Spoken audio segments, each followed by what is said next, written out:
नमस्कार, आप देख रहे हैं अपना प्रदेश उत्तर प्रदेश। मैं हूं शेखर त्रिवेदी। लखनऊ और उन्नाव में जहरीली शराब से मरने वालों की संख्या बढ़कर 31 हो गई है। जहरीली शराब पीने से लखनऊ में अब तक 25 और उन्नाव में 6 लोगों की जान गई है, जबकि 100 से ज्यादा लोगों को लखनऊ के अलग अलग अस्पतालों में भर्ती कराया गया है। आईजी लॉ एंड ऑर्डर ने जानकारी देते हुए बताया कि पुलिस 2 आरोपियों जगनू और गटरू को साथ लेकर दबिश दे रही है। पुलिस की 6 टीमें बनाई गई हैं जो बाकी आरोपियों की तलाश में जगह जगह दबिश दे रही हैं।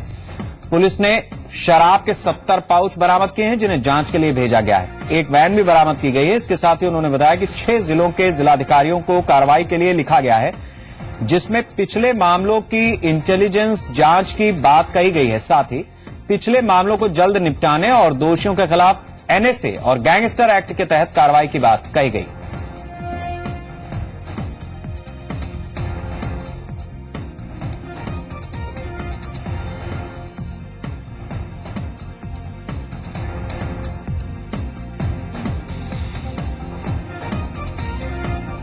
अमिता पारुल हमारे साथ जुड़ी हुई हैं। अमिता, ये बताइए कि मरने वालों की संख्या लगातार बढ़ती जा रही है और क्या अपडेट्स हैं इस खबर पर आपके पास? देखिए, फिलहाल जिस तरह से पूरे मामले में पुलिस ने अपनी तरफ से सख्त कार्रवाई करने के निर्देश दिए हैं, आज खुद आईजी लॉ एंड ऑर्डर की तरफ से ये बताया गया है कि इस मामले में जिससे पहले जिलों में इस तरह की घटनाएं हुई हैं, वहाँ के जितने जिलाधिकारी हैं उनको तरह से रिमाइंडर भेजा गया है और ये कहा गया है कि जितने ऐसे केसेस उनके जिलों में पहले हुए हैं वो उसकी तहकीक करें, इंटेलिजेंस रिपोर्ट उसकी चाहिए होगी। और उसके अलावा ये भी कहा गया है कि जिसमें पहले इस तरह के मामलों में ट्रायल्स चल रहे हैं उनको जल्द से जल्द पूरा किया जाए। एनएसए और गैंगस्टर की तहत कार्रवाई की बात पुलिस पहले भी कर चुकी है और इस मामले में अगर इस तरह के किसी मामले में संलिप्तता पाई जाएगी किसी व्यक्ति की तो उसके खिलाफ एनएसए और गैंगस्टर के तहत कार्रवाई की जाएगी। तो इस तरह की बात पुलिस के अधिकारी कह रहे हैं। फिलहाल लखनऊ मामले में 2 लोगों को कस्टडी में लिया गया है और उनकी निशानदेही पे अलग अलग टीमें बनाकर पुलिस लगातार रेड डाल रही है और लोगों को पकड़ने की कोशिश कर रही है। तो पुलिस ने अपनी तरफ से जो कार्रवाई पुलिस की तरफ से की जानी थी उसमें तेजी लाई गई है। जल्द से जल्द और लोगों को गिरफ्तार करने की भी कोशिशें की जा रही हैं और ये भी कोशिशें है कि तमाम जो यूपी के और जिले हैं वहां पर भी जहरीली शराब जहां बनती है, इस तरह का जहां गोरखधंधा हो रहा है उसको पकड़ा जाए और पुराने केसेस में भी कार्रवाई की जाए। शुक्रिया इन जानकारियों के लिए। लखनऊ और उन्नाव में शराब कांड में अब तक 31 लोगों की मौत हो चुकी है। शराब कांड पर सूबे के सीएम की सख्ती के बाद पुलिस प्रशासन ने कार्रवाई तेज कर दी है। आज कई शहरों में पुलिस ने छापेमारी की, अवैध शराब की भट्टियों को बंद कराया और सैकड़ों लीटर अवैध शराब नष्ट की। गोरखपुर के राजघाट थाना इलाके में पुलिस ने कच्ची शराब की भट्टी पर छापेमारी की। इस दौरान टीम ने 39 लीटर कच्ची शराब और 1000 क्विंटल लहन नष्ट किया। मामले में 5 लोगों को गिरफ्तार कर जेल भेज दिया गया। कानपुर देहात के अकबरपुर इलाके के कंजड़न डेरा इलाके में पुलिस ने और आबकारी विभाग की टीम ने छापेमारी की। इस दौरान 3 क्विंटल लहन नष्ट किया गया। मथुरा में पुलिस ने अवैध शराब की भट्टी पर छापेमारी की। इस दौरान पुलिस ने हजारों लीटर अवैध शराब नष्ट कर दी और 4 लोगों को हिरासत में लिया। आजमगढ़ में शराब माफिया के खिलाफ कार्रवाई की गई। यहां पर पुलिस ने शराब माफिया के पास से 65 लाख रुपए की अवैध शराब बरामद की। वहीं शाहजहांपुर में बड़ी संख्या में अवैध शराब तैयार करने की भट्टियों पाई गई हैं। यहां पर शराब बनाने के लिए तारपीन का तेल और ऑक्सीटोसिन के इंजेक्शन का इस्तेमाल किया जाता था।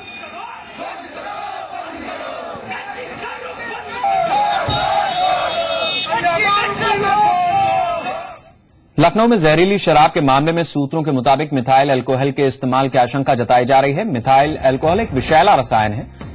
यूपी के गाजियाबाद में इसकी 2, बाराबंकी, कानपुर, इलाहाबाद और बुलंदशहर में एक औद्योगिक इकाई है जहां से मिथाइल अल्कोहल का उत्पादन होता है। इसके अलावा कई दूसरे प्रोडक्ट्स में भी इसका इस्तेमाल होता है। मिथाइल अल्कोहल की गंध और रंग शराब में इस्तेमाल होने वाले एथाइल अल्कोहल यानी रेक्टिफाइड स्पिरिट से काफी मिलता जुलता है, जिस वजह से अवैध शराब में मिथाइल अल्कोहल का उपयोग होता है। आपको बता दें कि भट्टों के आसपास नदी, नहर, झील, गांव, रेलवे स्टेशन, बस स्टेशन, नशीले पदार्थों की बिक्री के लिए ढाबे और होटलों पर भी ये अवैध शराब मिलती है। मुख्यमंत्री अखिलेश यादव ने कहा है कि शराब से हुई मौतें दुखद हैं। उन्होंने कहा कि कच्ची शराब पीने से मौत हुई। मुख्यमंत्री ने कहा कि जो जिम्मेदार हैं उन पर कार्रवाई हुई।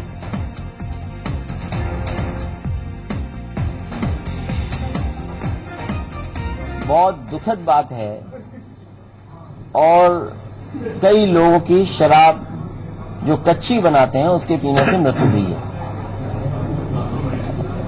जिनकी लापरवाही थी उन पर कार्रवाई हुई है और ये भी निर्देश है कि इस तरह की अगर कहीं भी कोई घटना या सूचना मिलती तो उस पर कार्रवाई हो। जो अधिकारी जिम्मेदार थे उन पर भी सरकार ने फैसला लिया, कार्रवाई की है। लखनऊ में जहरीली शराब से हुई मौतों पर केंद्रीय गृह मंत्री राजनाथ सिंह का बयान आया है। राजनाथ ने कहा कि ऐसे मामलों में जिम्मेदारी तय होनी चाहिए। उन्होंने कहा कि उम्मीद करता हूं कि राज्य सरकार जिम्मेदारी तय करे।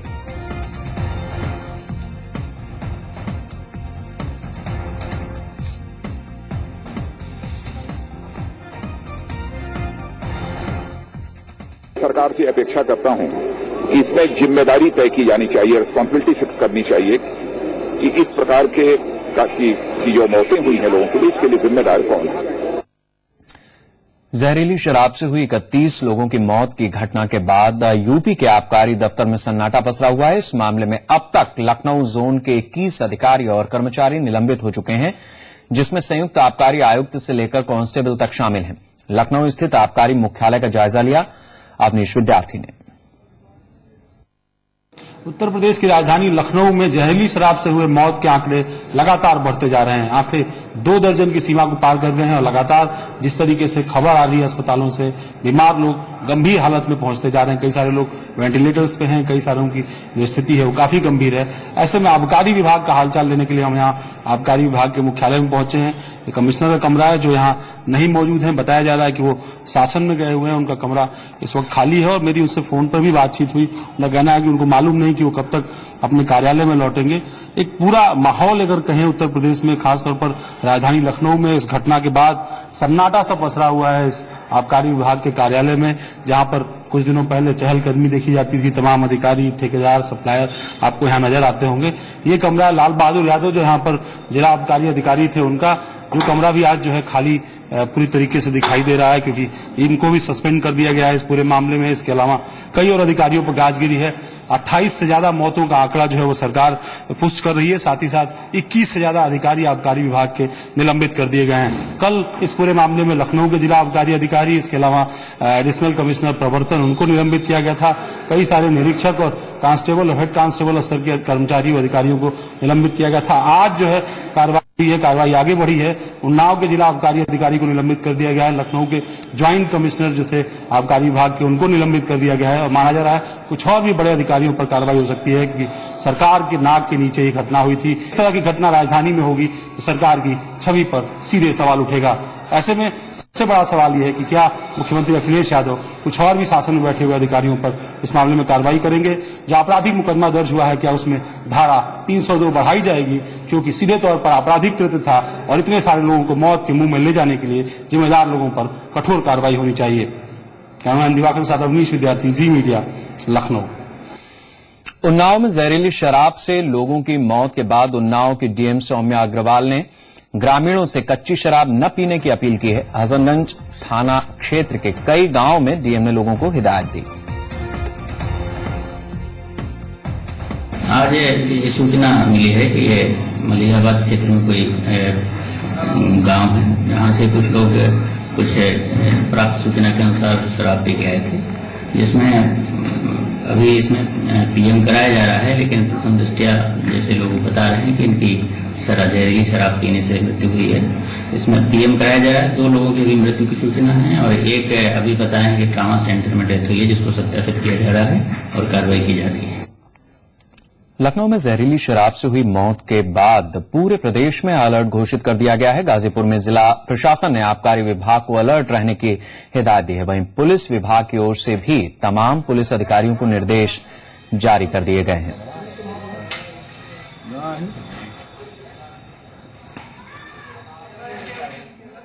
हाँ, समाचार पत्र में मुझे भी पढ़ने को मौका मिला है। मैं भी जिला आबकारी अधिकारी को और उनके निरीक्षकों को निर्देश जारी करूंगा और संबंधित एसडीएम को कि सघन चेकिंग करें। पुलिस विभाग को भी निर्देश मेरे द्वारा जारी किया जाएगा।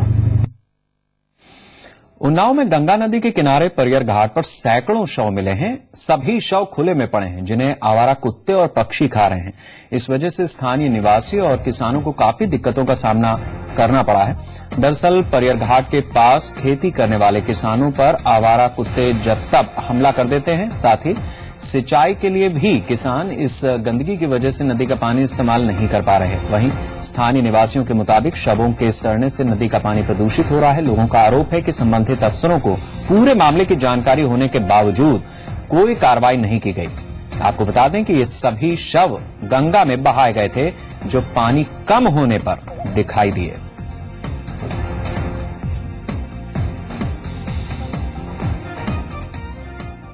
करते आप लोग मना करे तो मानत नहीं भैया, क्या करे, आवत है अपन वैसे बहा जा जबरदस्ती जगन्नाथ के दिन रह जाने एक पल हुआ नहीं जा गंगा जी में बहाने हूँ। अरे भैया ये लोग बहुत मने करते हैं, जो मानते ही नहीं है। और आप देखो यहाँ पानी भी नहीं है गंगा जी में, पानी तो उधर दरिया, मेन दरिया तो वो भी है। चक्रवंशी इधर के जितने भी दाह संस्कार होते हैं इसी घाट पे होते हैं। अच्छा, यहाँ क्या करना, किस तरीके का नजारा इस समय, किस तरह कितनी लाशें लगभग ये गंगा नदी को प्रदूषित कर इस समय लमसम ये मान के चलिए, अगर देखा जाए तो 16 लमसम होंगी यहाँ पे। तो अब इसमें हम लोग क्या कर सकते हैं, कोई क्या कर सकता है ना। अब सरकार तो अपने काम कर रही है, लेकिन ये हम ही लोगों की थोड़ी कमियां हैं और प्रशासन की भी थोड़ी कमी कही जाएगी कि अगर सख्ती से इस बात को लागू करे तो शायद ऐसे ये स्थिति यहाँ पे ना हो। गंगा में शव मिलने के मामले में केंद्रीय गृह मंत्री राजनाथ सिंह ने कहा कि इसे चेक कराया जाएगा और राज्य सरकार को भी इससे संज्ञान में लेना चाहिए। उन्होंने कहा कि गंगा की सफाई को लेकर सरकार प्रतिबद्ध है। रोजाना 100 से ज्यादा लाशें सारी चीजें चेक की जाएंगी और मैं समझता हूँ इस संबंध में राज्य सरकार को भी संज्ञान लेना चाहिए। नीम गंगा का कार्यक्रम तैयार किया है, उसे प्रारंभ करेंगे और हम गंगा को स्वच्छ करके ही समझेंगे। काशी को लेकर शहरी विकास मंत्रालय में आज एक अहम बैठक हुई। इस बैठक में काशी और क्योटो एक दूसरे को कैसे सहयोग करेंगे, इस पर चर्चा हुई। साथ ही वाराणसी की गलियों और घाटों को स्वच्छ बनाए जाने पर भी चर्चा हुई। काशी में क्योटो की नई तकनीक का प्रयोग किया जाएगा। अब काशी में होगी एक और बैठक जिसमें क्योटो शहर के प्रतिनिधि हिस्सा लेंगे। इस बैठक की अध्यक्षता शहरी विकास मंत्रालय के सचिव शंकर अग्रवाल ने की। इस बैठक में वाराणसी के मेयर रामगोपाल मोहले के अलावा बनारस हिंदू यूनिवर्सिटी के वाइस चांसलर गिरीश त्रिपाठी और क्योटो शहर के प्रतिनिधि मौजूद थे।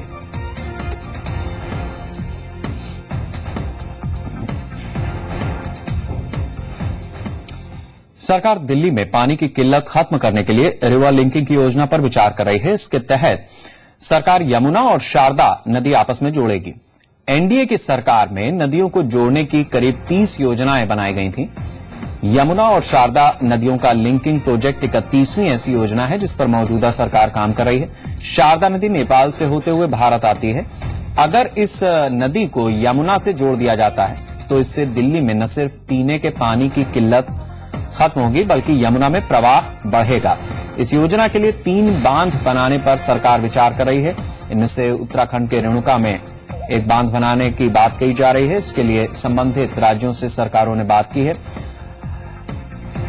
इसके अलावा उत्तर प्रदेश, उत्तराखंड के साथ साथ हरियाणा को भी सिंचाई का फायदा मिलेगा। हालांकि अभी तक देश में रिवर लिंकिंग के 3 प्रोजेक्ट्स पर ही हरी झंडी मिल पाई, जबकि 30 से ज्यादा परियोजनाओं पर विचार चल रहा है। कई पर्यावरणविद रिवर लिंकिंग को सही नहीं मानते। वहीं कई राज्य सरकारें भी केंद्र की इस महत्वाकांक्षी योजना से इत्तेफाक नहीं रखती। उड़ीसा, केरल, पंजाब और हिमाचल प्रदेश समेत नॉर्थ ईस्ट के कुछ राज्य इस योजना का विरोध करते हैं।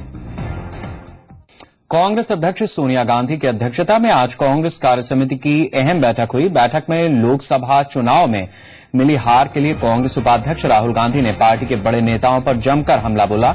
राहुल गांधी ने कहा कि हमें बीजेपी ने नहीं बल्कि नाराज कार्यकर्ताओं ने हराया।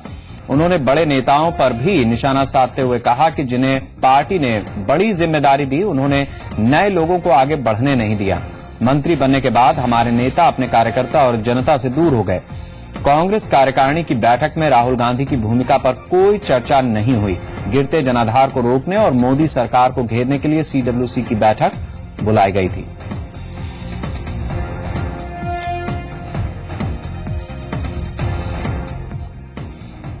लखनऊ में हुई यूपी कैबिनेट की बैठक में कई फैसले किए गए, जिसमें किसानों को सिंचाई के लिए सस्ते सोलर पंप देने का फैसला भी शामिल है।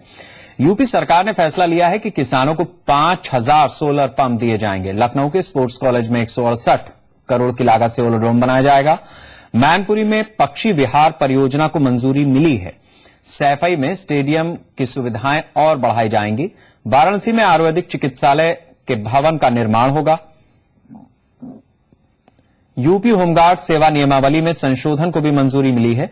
गरीबों के लिए आवास सुविधा नियमावली में संशोधन प्रस्ताव पर मुहर लगी है। इसके अलावा मेरठ में आईटी पार्क बनाने का भी फैसला किया गया।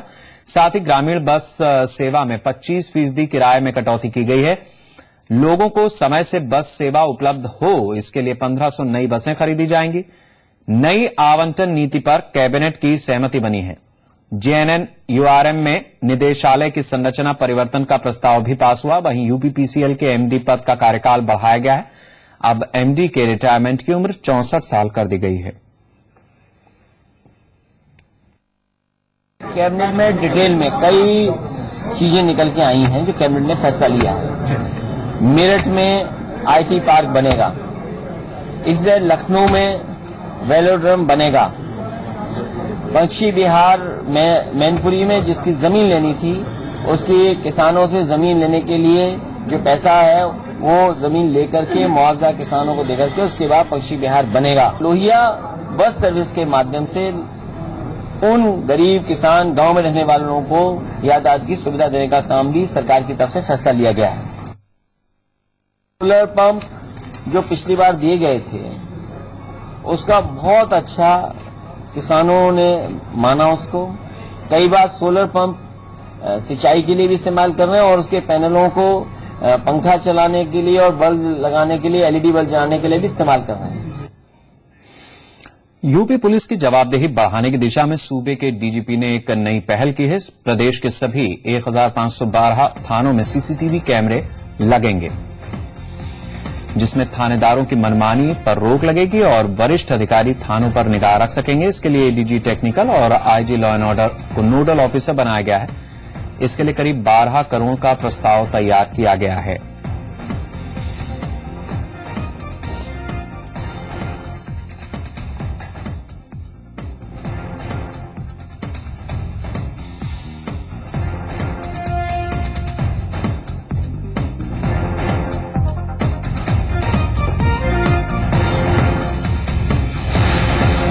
अवनीश विद्यार्थी हमारे संवाददाता इस समय हमारे साथ जुड़े हुए हैं।